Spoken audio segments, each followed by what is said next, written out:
வருசநாடு, மேகமலை உள்ளிட்ட பகுதிகளில் 98 கிராமங்களில் வாழக்கூடிய மக்களை குறிப்பிட்ட காலத்திற்குள் வெளியேற்ற வேண்டும் என்று உச்சநீதிமன்றம் உத்தரவிட்டதை அடுத்து இந்த மாவட்டம் முழுவதும் மக்கள் மத்தியிலே மிகப்பெரிய பதற்றம் என்பது ஏற்பட்டது.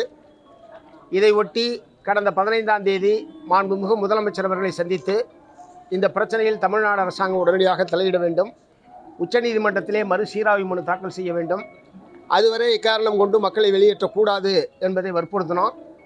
அதன் அடிப்படையில் அந்த கோரிக்கைக்கு வலு சேர்க்கக்கூடிய வகையிலே தான் தமிழ்நாடு அரசு மாவட்ட நிர்வாகத்துடைய கவனத்தை ஈர்க்கத்தக்க வகையில் இன்றைய தினம் ஒரு பெருந்திரள் ஆர்ப்பாட்டம் என்பது பல்லாயிரக்கணக்கான மக்கள் கலந்து கொண்டு தேனி மாவட்ட ஆட்சியர் அலுவலகத்துக்கு முன்பாக நடைபெற்றிருக்கிறது.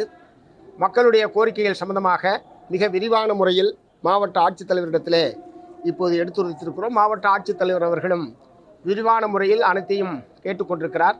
ஒன்று, தமிழ்நாடு அரசின் சார்பில் விரைவாக உச்சநீதிமன்ற தீர்ப்பை மறுசீராய்வு செய்ய வேண்டும் என்கிற மனு விரைவில் உச்சநீதிமன்றத்தில் தாக்கல் செய்யப்படும். அதற்கான தயாரிப்பு நடந்து கொண்டிருக்கிறது என்பதை நேற்றைய தினமே மாண்புமிகு அமைச்சர் நிர்மல்குமார் அவர்கள் தெரிவித்திருக்கிறார்கள். அதன்படி தமிழ்நாடு அரசு நடவடிக்கை எடுத்துக்கொண்டிருக்கிறது என்பதை மாவட்ட ஆட்சித்தலைவர் அவர்கள் தெரிவித்தார்கள்.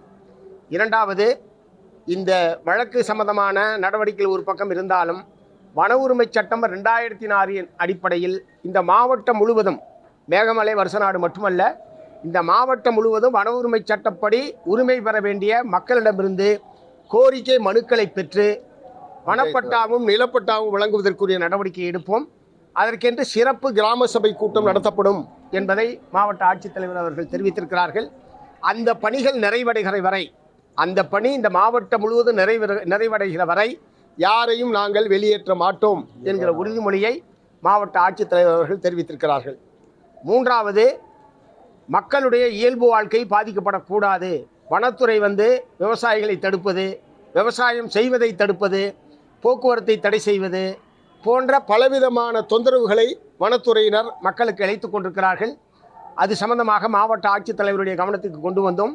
அதற்கென்று ஒரு தனி கூட்டத்தை வனத்துறை அதிகாரிகள், பொதுமக்கள், வருவாய்த்துறை அதிகாரிகள் கலந்து கொள்ளக்கூடிய ஒரு தனி கூட்டத்தை நடத்தி இந்த பிரச்சனைகள் அனைத்து சம்பந்தமாக விவாதித்து மக்களுடைய இயல்பு வாழ்க்கை பாதிக்கப்படாத வகையில் மாவட்ட நிர்வாகம் உரிய நடவடிக்கை எடுக்கும் என்பதை மாவட்ட ஆட்சித்தலைவர் அவர்கள் தெரிவித்திருக்கிறார்கள். உங்கள் பொதுமக்களுடைய வாழ்க்கை பாதிக்கப்படக்கூடிய வகையில் வருவாய்த்துறையோ வனத்துறையோ எந்த விதமான நடவடிக்கையில் நாங்கள் ஈடுபட மாட்டோம். அதற்கு மாவட்ட நிர்வாகம் அனுமதிக்காது. அதே மாதிரி மலை மாடுகள் மேய்ச்சல் உரிமை என்பது மிக முக்கியமானது என்பதை அவர்களை வற்புறுத்தி இருக்கிறோம். அதுவும் அந்த வனத்துறை கூட்டத்திலே பேசப்படும். வன உரிமையில் மேய்ச்சல் உரிமை என்பது முக்கியமானது. ஆகவே தேனி மாவட்டம் முழுவதும் இருக்கக்கூடிய கால்நடைகள் மேய்ச்சலுக்கு எந்த விதமான தடையும் இருக்காது.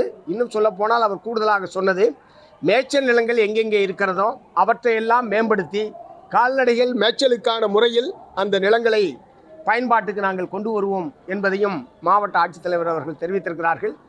என்னுடன் நம்முடைய மாண்புமிகு நாடாளுமன்ற உறுப்பினர் திரு தங்க தமிழ்ச்செல்வன் அவர்கள், நம்முடைய ஆண்டுப்பட்டி சட்டமன்ற தொகுதி உறுப்பினர் அண்ணன் மகாராஜன் உட்பட முன்னாள் சட்டப்பேரவை உறுப்பினர்கள், அனைத்து கட்சி தலைவர்கள், வனக்குழுவினுடைய உறுப்பினர்கள் உட்பட அனைவருடைய முன்னிலையில் இந்த பேச்சுவார்த்தை என்பது நடைபெற்று மிக மனநிறைவோடு இந்த பேச்சுவார்த்தை என்பது இருந்தது என்பதை தெரிவித்துக் கொள்கிறேன்.